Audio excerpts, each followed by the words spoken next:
Industrial growth, development, Vikas, digital India, make in India, skill India, ASEAN summit, etcetera etcetera, जितनी भी चीजें, भारत के अंतरराष्ट्रीय संबंध, इन सारी चीजों में एक बहुत महत्वपूर्ण चीज हम भूल जाते हैं और हम उसको इतना जरूरी नहीं मानते कि बाकी सारी चीजों के एट पार हम उसको देख सके। लेकिन जब वही एक इग्नोर्ड फैक्टर या इग्नोर्ड चीज इतना बड़ा हो जाता है कि वो हमारी आर्थिक स्थिति को इंपैक्ट करने लगता है, उस दिन हम उसे देखते हैं या उस दिन हमें उसकी वैल्यू समझ में आती है।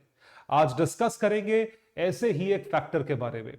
Ladies and gentleman, boys and girls, मैं हूं आपका दोस्त, host, educator, mentor Sanghi sir और आप सभी का स्वागत करता हूं रीच यूपीएससी पर। नया चैनल है, नई मुहिम है, नई शुरुआत है, जरूर हमें सपोर्ट करें, चैनल को सब्सक्राइब करें और बेल बटन को भी दबाएं। तो आइए देखते हैं हम किस बारे में बात करेंगे आज इस वीडियो में। The need for agricultural reforms. और ये एग्रीकल्चरल रिफॉर्म्स हम ये नहीं बताएंगे कि क्या आपको चेंज करना है, लेकिन सबसे पहले मैं आपको उसकी प्रॉब्लम्स बताऊंगा और उसके साथ साथ हम ये देखेंगे कि एग्रीकल्चरल फूड सिस्टम कितना ज्यादा आर्थिक स्थिति पे हमें इंपैक्ट करता है। तो पिछले एक दो महीनों में जितने भी न्यूज आर्टिकल्स आए उसमें कहीं ना कहीं ये हिडन रह गया, किसी ने भी ये कवर नहीं करा, लेकिन ये बहुत जरूरी है। This is very very important for all the UPSC aspirants जो कि मेंस की तैयारी कर रहे हैं। GS3 के लिए इंपॉर्टेंट है और जितने भी इसमें टर्म्स आएंगे वो इकोनॉमी और एनवायरनमेंट के लिए प्रीलिम्स में भी इंपॉर्टेंट है। तो हम सबसे पहले ये देखेंगे कि हुआ क्या है। एक स्पेसिफिक समिट हुआ फूड एंड एग्रीकल्चरल ऑर्गेनाइजेशन का, FAO कहा जाता है, जो कि UN यानी यूनाइटेड नेशंस का एक आर्म है। उसने एक बहुत ट्रबलसम सिचुएशन या एक ऐसा कहा जाए एक बहुत डिस्टर्बिंग फैक्ट बताया है कि एग्री सिस्टम्स को इग्नोर करके, यानी एग्री सिस्टम्स पे ध्यान ना देते हुए, एग्रीकल्चरल फूड चेन पर ध्यान ना देते हुए, हमने पूरी दुनिया में जो ग्लोबल इंपैक्ट करा है या ग्लोबल इकोनॉमिक इंपैक्ट जो दुनिया को हुआ है, उसकी वैल्यू $10 ट्रिलियन है। आई रिपीट, उसकी वैल्यू $10 ट्रिलियन है, यानी कि भारत की जीडीपी का ऑलमोस्ट 3 गुना, 3 नहीं तो 2.5 गुना तो है ही। मतलब भारत की जीडीपी का 2.5 गुना जो है वो ग्लोबल इंपैक्ट हुआ है, क्योंकि हमने फूड सिस्टम्स पे प्रॉपर ध्यान नहीं दिया। अब ये सुन के आपको बड़ा अलार्मिंग सिचुएशन लगी होगी, मुझे भी लगी थी। तो एग्रीकल्चरल फूड सिस्टम्स पे ध्यान ना देने की वजह से क्या क्या प्रॉब्लम्स हुई, what all problems have we encountered which we do not realise. जैसा मैंने आपको बोला, हम रियलाइज नहीं करते, उसका क्वांटम इतना बड़ा हो जाता है तब हमें समझ में आता है। और वो क्या है? सबसे बड़ी बात है, इसकी वजह से गरीबी बढ़ी है। It has enhanced poverty, it has enhanced hunger, it has enhanced unemployment, it has enhanced climate change. So the cost manifests as high poverty, environmental harm and health related impacts। और इस चीज का कोई एंड नहीं है, क्योंकि इसमें आपको पता तो चलता नहीं है कि हेल्थ इंपैक्ट क्यों हुआ है। तो health impact including under nourishment, जिसे मेल नरिशमेंट, कुपोषण भी कहा जाता है, एंड अनहेल्दी डाइटरी पैटर्न्स, ये सारी की सारी चीजें हुई हैं जिसकी वजह से आर्थिक इंपैक्ट दुनिया पे जो पड़ा है वो $10 ट्रिलियन का है। और यदि भारत के कॉन्टेक्स्ट में बात करी जाए तो इंडिया पे 11% हमारी जीडीपी का, 11% of Indian GDP already impacted है, या 11% ऑफ इंडियन जीडीपी लॉस्ट है। मतलब हमारी जीडीपी 11% से ज्यादा होती अगर हम इस चीज का ध्यान रखते, लेकिन वो 11% कम है। इतना नुकसान है। Middle income countries like India, these cost constitutes nearly 11%। Bharat की अगर कॉन्टेक्स्ट में बात करा जाए, किस चीज को ब्लेम देने वाली बात है? ब्लेम देने वाली बात है कि हमने जो भी विकास करा है, जो वृद्धि करी है, the development and growth have come at a cost, and that development has been unsustainable, वो सस्टेनेबल नहीं रही है। सो जो भी प्रोसेसेस हमने बनाए हैं, they have been unsustainable, business as usual activities and practices, जिसकी वजह से एग्रीकल्चर को ठीक से ट्रांसफॉर्म नहीं किया गया है। तो यदि बात करी जाए एग्री फूड सिस्टम्स की, जिसके बारे में ये रिपोर्ट थी, तो सबसे पहले आपको यह बताते हैं कि एग्री फूड सिस्टम्स होता क्या है। What exactly is agricultural food system? जब हम फूड की बात करते हैं, it basically means the crops grown in fields. पूरी दुनिया में जितने भी क्रॉप्स उगते हैं, जो जो फार्मर्स जो जो क्रॉप्स उगाते हैं, चाहे वो अनाज हो, चाहे वो वीट हो, राइस हो, चाहे वो कोर्स ग्रेन्स हो, चाहे वो हॉर्टिकल्चरल क्रॉप्स हो, कोई भी किसी भी तरह का क्रॉप जो है वो उगाते हैं, वो सारे के सारे क्रॉप्स फूड में आते हैं. So when we talk about agri-food, whatever is grown within agriculture by the farmers all across the world. Now that can be different on the basis of region, on the basis of soil, on the basis of availability of water, on the basis of monsoons. कई सारे factors आते हैं, ये आप लोग जानते हैं agriculture में, in order to grow crops. इसका जो सिस्टम है, सिस्टम यानी कि हम क्या चीज यूज करते हैं एज इनपुट्स के तौर पे हम क्या यूज करते हैं उस चीज को ग्रो करने में, इनपुट्स के साथ साथ हमें क्या चीज मिलती है, what do we get in return, output. इस आउटपुट का सेलिंग प्राइस क्या है. अगर हम अपनी कंट्री में देखें, it can be divided into MSP and market price, जो कि एपीएमसी मंडी के जरिए होता है. इसका प्रोक्योरमेंट कैसा है, इसका स्टोरेज कहां होता है, राइट. इसका डिस्ट्रीब्यूशन जो कि एफसीआई करता है, फूड कॉर्पोरेशन ऑफ इंडिया करता है. इसकी अवेलेबिलिटी, ये सारे के सारे फैक्टर्स जो हैं ये कंट्रीब्यूट करते हैं सिस्टम्स को. तो एग्री फूड सिस्टम्स मींस जो भी एग्रीकल्चरल ग्रेन्स की प्रोडक्शन है, उस पूरे की प्रोडक्शन में ये सारे की सारी चीजें जिस तरीके से ऑर्गेनाइज करी जाती हैं, हम उसे कहते हैं एग्रीकल्चरल फूड सिस्टम्स. अब कहने का मतलब यह है कि ये सिस्टम्स प्लेस में नहीं है, मतलब ये सिस्टम्स खराब है. क्योंकि ये सिस्टम्स खराब है या ये सिस्टम्स ठीक नहीं है, इसकी कॉस्ट भारत की 11% ऑफ जीडीपी कॉस्ट करती है, यानी 11% ऑफ जीडीपी कम है. अब ये क्यों है, why is it like this, इसके पीछे रीजंस डिस्कस करेंगे. और जो पहला रीजन है, that is called as intensive agriculture. Agriculture है, बहुत इंटेंसिव है, बहुत अग्रेसिव है. तो प्रॉब्लम क्या है, आपको थोड़ा पीछे लेकर चलते हैं, 50 साल पीछे लेकर चलते हैं. 1969 एक बहुत ही टर्बुलेंट साल, लेकिन एक बहुत ही इंस्पिरेशनल या एस्पिरेशनल साल, जहां पे भारत को एक एस्पिरेशनल कंट्री की तरह देखा गया श्रीमती इंदिरा गांधी द्वारा. उन्होंने सबसे पहले फूड ग्रेन्स की लिमिटेशन को सॉल्व करने के लिए डॉक्टर नॉर्मन बोरलॉग, जिन्होंने मेक्सिको में, यूएस में problem of food grain production को सॉल्व किया था, उस चीज को भारत में अडॉप्ट करने के बारे में सोचा. भारत की परिस्थिति को देखते हुए, यहां की क्लाइमेटिक कंडीशंस को देखते हुए. तो स्वामीनाथन साहब की हेल्प के साथ यहां पे क्या इंट्रोड्यूस हुआ, HYV सीड्स, जिसको आज हम ग्रीन रेवोल्यूशन के नाम से जानते हैं. उसकी वजह से बहुत सारे एरियाज में प्रॉब्लम ऑफ प्रोडक्शन सॉल्व हुई, यानी कि प्रोडक्शन बहुत मैसिव हुई. उस टाइम के हिसाब से ठीक था, लेकिन अभी अगर हाइंडसाइट में देखा जाए तो हमने जो चीज खराब करी वहां पे, वो ये थी कि उस टाइम पे farmers used to do agriculture in a diverse fashion. मतलब डाइवर्सिटी में चीजें ग्रो करते थे, वो पल्सेस भी करते थे, मिलेट्स भी करते थे, और फूड ग्रेन्स भी करते थे. ये सारी चीजें प्रोड्यूस करते थे.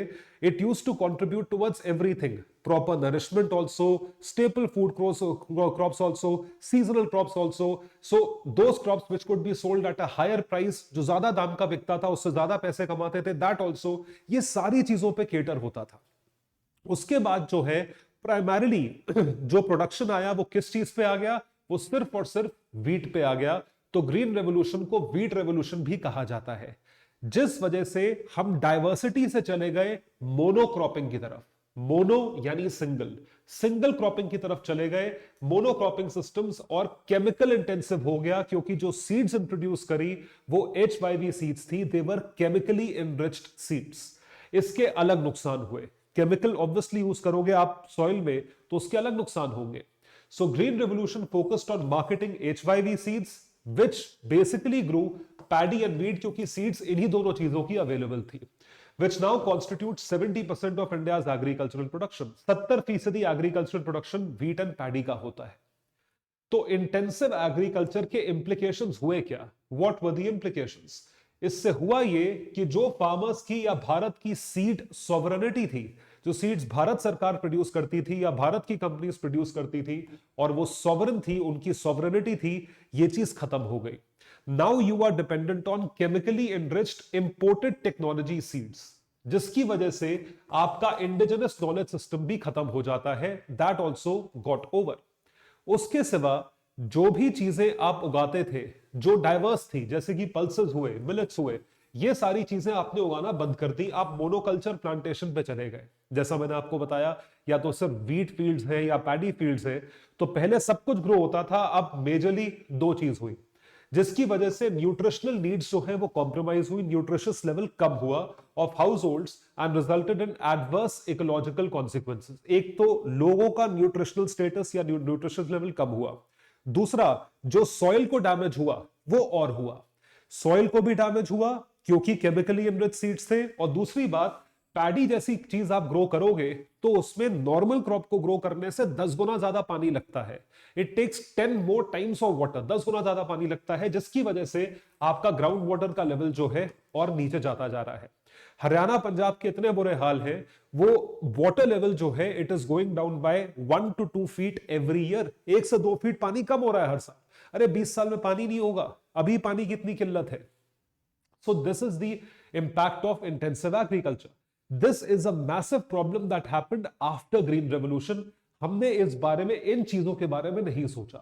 अब इसकी भी तो इकोलॉजिकल कॉन्सिक्वेंसेस की भी तो कॉस्ट है। सॉइल की हेल्थ खराब हो गई, 20 साल बाद वो जमीन बंजर हो जाएगी, फिर तो वो कुछ भी नहीं देगी, तो जितने फार्मर्स उस पर डिपेंडेंट थे वो बेघर हो जाएंगे या गरीब हो जाएंगे, तो वो इकोनॉमिक कॉस्ट है ना। फिर वो क्या करेंगे, वो सरकारी अस्पताल में आएंगे, वो राशन की दुकान पे आएंगे, वो गवर्नमेंट के ऊपर डिपेंडेंट होंगे। अभी तो इंडिपेंडेंट है, न्यूट्रिशनल स्टेटस नीचे जाता है, अंडर नरिश्ड बच्चा होता है, तो फिर वो कहां आते हैं, वो सरकारी अस्पताल में आते हैं, that is also a problem. तो ये सब, ये इकोनॉमिक कॉस्ट है इकोनॉमी की, this is the economic cost. यही चीज मैं आपको समझाने की कोशिश कर रहा हूं। दूसरी प्रॉब्लम है डेट ऑन फार्मर्स, फार्मर्स के ऊपर उधार। ये आप लोगों से चीज छुपी नहीं है कि फार्मर्स के ऊपर जो उधार है वो उधार बढ़ता चला गया, क्योंकि आपने स्पेसिफिकली HYV सीड्स इंट्रोड्यूस करी, सीड सॉवरेनिटी खत्म करी, फार्मर्स को बेसिकली डिपेंडेंट बनाया इंस्टीट्यूशंस पे, गवर्नमेंट पे, ताकि वो लोन ले सके या लोन ले। इसका डेटा है, इसको हम ऐसे ही बात नहीं कर रहे हैं। यदि 1992 से 1992 से 2013 को कंपेयर करा जाए, फार्मर्स अंडर डेट, जो डेट थी फार्मर्स की, वो इंक्रीज हो गई है तकरीबन 6 गुना से। It has increased by 630% than 1992। ये 20 साल के पीरियड में हुआ है। डेट टू एसेट रेशो, जितने एसेट्स है उसके हिसाब से डेट जो है फार्मर के हाउस होल्ड का, वो इंक्रीज हो गया है 6 गुना। It has increased by 6 times because farmer needs this kind of debt. Agriculture in India has increasingly become unviable. इसके दो रीजंस हैं। अनवायबल इसलिए हुआ है क्योंकि फार्मर्स की संख्या बढ़ती चली गई और लैंड जो है वो फ्रैगमेंट होती चली गई। The land kept on getting fragmented, मतलब छोटी होती चली गई साइज में। तो एक तो वो रीजन है। दूसरा, किसान अगर लोन लेके छोटी फील्ड पे क्रॉपिंग करेगा, वो कभी उतना प्रोड्यूस कर ही नहीं सकता कि वो पूरा लोन चुका सके और उसके बाद अपना घर का खर्चा निकाल सके। It is very difficult, which is why एक फार्मर की अगर एवरेज इनकम देखी जाए, पर कैपिटा अगर देखी जाए, monthly house hold income of a farmer is 10,816। ये एवरेज बता रहा हूं मैं आपको, यानी कि साल की 1.25 लाख रुपए के आसपास हुई। 1.25 लाख रुपए में क्या होता है आज की डेट में, ये मंथली इनकम है फार्मर की। अब आप सोच के देखिए। सो प्राइवेटाइजेशन की वजह से, क्योंकि हमने बहुत चीजें प्राइवेटाइज कर दी, चीजें सीड्स, यूरिया नाम की चीज पता ही नहीं थी किसानों को, and deregulation of agricultural inputs increased indebtedness among agrarian households, ये चीज बढ़ती गई। आपको इसके अलार्मिंग आंकड़े में दिखाता हूं। देखिए, हमेशा याद रखिएगा, एक किसान उधार तब लेता है जब उसके पास कोई ऑप्शन नहीं बचता। किसान भी सबकी हमारी तरह ही सोचता है, जैसे अगर हम जो है, हम उधार लेने के बारे में बिल्कुल आखिर में सोचेंगे, सिमिलरली किसान भी बिल्कुल आखिर में सोचेगा कि उधार लूं या नहीं लूं। तो अगर आप आंकड़े देखो भारत के, तेलंगाना के आंकड़े आप देखें, 10 में से 9 किसान, 91.7 फार्मर्स आर अंडर डेट, उधार में है। हरियाणा में आधे किसान, 10 में से 5 किसान डेट में है। So 9 out of every 10 families in Andhra Pradesh, Telangana are under debt. अगर भारत का एवरेज लगाया जाए, 50.2 किसान, मतलब आधे किसान जो है वो डेट में है, उधार में है। और ये हर स्टेट में अलग अलग चीजों में डिस्ट्रीब्यूटेड है। महाराष्ट्र में 54% है, यानी 5.4 ऑन 10।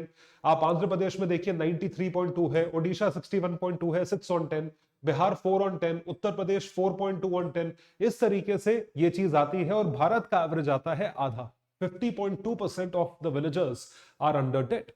ये चीज बहुत बड़ी प्रॉब्लम है।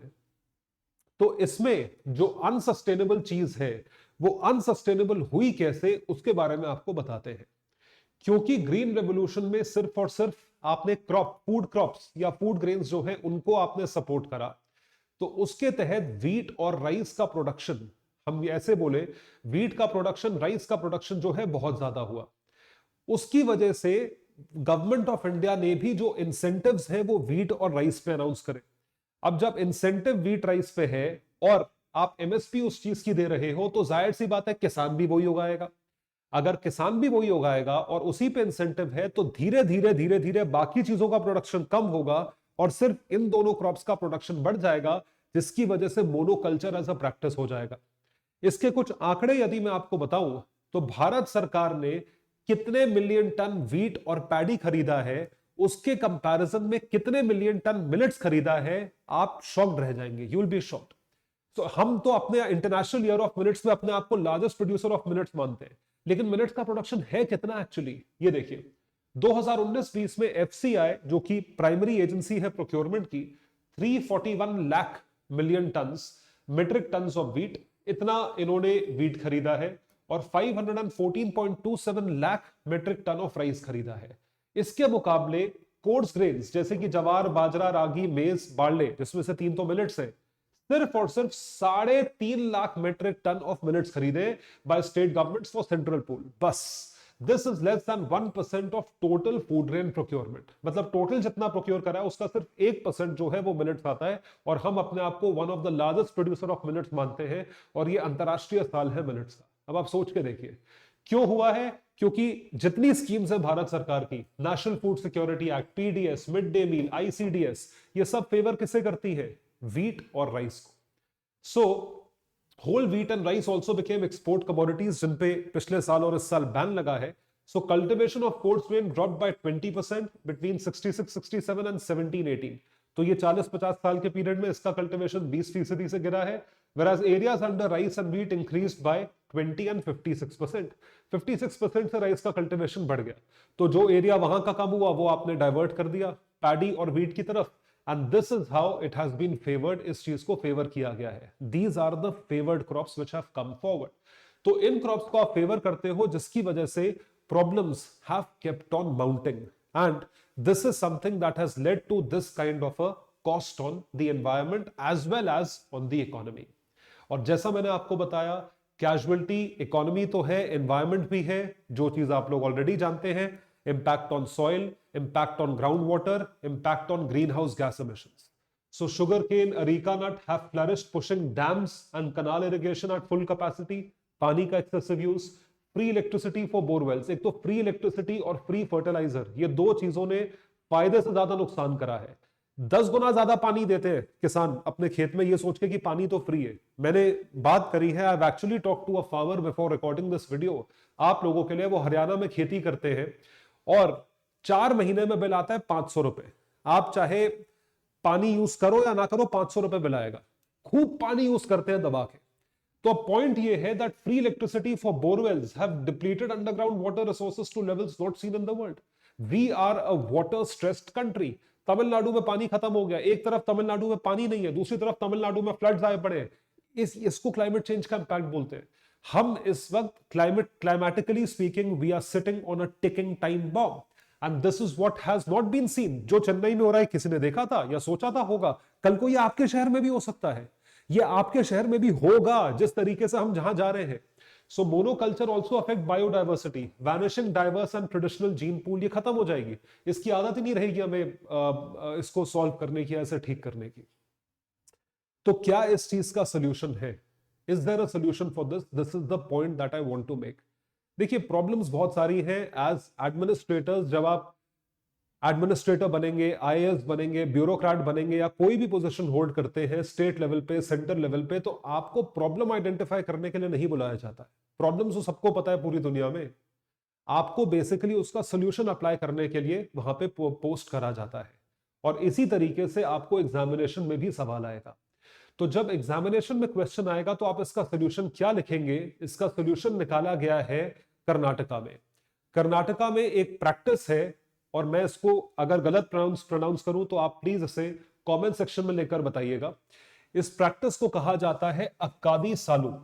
Akkadi Saalu is a practice of agriculture which is a farming practice in Karnataka. It involves intercropping, मतलब कई सारे क्रॉप्स को आप ग्रो करते हो with a combination of legumes, जो अंडरग्राउंड क्रॉप्स होते हैं, pulses, dal, oil seeds, trees, shrubs and livestock. ये सिस्टम जो है ये स्टार्ट हुआ है। This combination of cash crops, food, fodder production with natural nitrogen fixation supports biodiversity। ये सारी चीजें इकट्ठे आप करते हो और ये बायोडाइवर्सिटी को सपोर्ट करता है। कोई चीज न्यूट्रिशन देती है तो कोई चीज न्यूट्रिशन खींचती है। You are using the same thing. आप लाइव स्टॉक को भी यूज करते हो यहाँ पे, so you are using livestock also. तो वहां पे अगर आप बैल हाँक रहे हैं तो वो धीरे धीरे खेत को जो है, एक तो खेत को मन्योर देता है और दूसरी बात खेत को जोतता भी है। तभी जो बैल हाँकने को बोलते थे वो चीज होती है। इस तरीके से कुछ फार्म दिखता है। सो अब इसमें देखिए, एक फार्म में कई सारी चीजें उग रही है, मल्टीपल चीजें जो है वो उग रही है इस फार्म में। There are multiple things which are there in the farm. So this combination of cash crops, food, fodder with natural nitrogen, पे नेचुरली हो जाता है, कुछ करना नहीं है इसमें, supports biodiversity. Although the productivity per hectare will be low, ये भी चीज है, प्रोडक्टिविटी थोड़ी कम होगी तो आपकी थोड़ी सी आमदनी कम होगी, लेकिन इट इज सस्टेनेबल। वो फार्मर के लिए लॉन्ग टर्म में फायदेमंद है और आपके लिए भी है। प्रोडक्टिविटी कम होगी लेकिन फार्मर को पैसा ज्यादा बचेगा, क्योंकि अगर अभी आप राइस और व्हीट उगा रहे हो तो बाकी सारी सब्जियां खरीदते हो, खरीदनी पड़ेंगी अपने खुद के कंजम्पशन के लिए। यहां पे आप वही चीज उगा देते हो तो मोस्टली आपकी चीजें वहीं से हो जाती है। और दूसरी चीज ये है, क्योंकि आपके पास लाइव स्टॉक भी है, जो आप लाइव स्टॉक को अफोर्ड कर सकते हैं, उसमें आप दूध प्रोड्यूस करके दूध को बेच सकते हैं, जो भी आपको थोड़ा बहुत पैसा दे देगा महीने का। So it is more nutritionally balanced and sustainable and farmers can be supported for it। तो इस चीज को अप्लाई कैसे किया जाए एक पैन इंडिया स्केल पे या नेशनल लेवल पे, that has to be seen, ये देखने वाली बात है। तो crop diversification can definitely help. This is a sustainable solution that can be applicable. Let's hope for the best. जो हमारे स्टूडेंट्स हैं, जो एग्रीकल्चरल बैकग्राउंड से हैं, जो किसान हैं, जरूर कमेंट सेक्शन में लिखकर बताएं जो हमने डिस्कस करा ये कितना सस्टेनेबल है और ये प्रॉब्लम कितनी रैम्पेंट है। ये जो टॉपिक है ये जीएस मेंस पेपर 3 के लिए इंपॉर्टेंट है। तो पेपर 3 में जो आपके इकोनॉमी टॉपिक्स है उसके लिए इंपॉर्टेंट है, गवर्नेंस के लिए भी इंपॉर्टेंट है, और प्रीलिम्स में इसका यूज एनवायरमेंट और इकोनॉमिक्स में हो सकता है। That would be all for today. Thank you so much. Bye everyone, take care and all the best.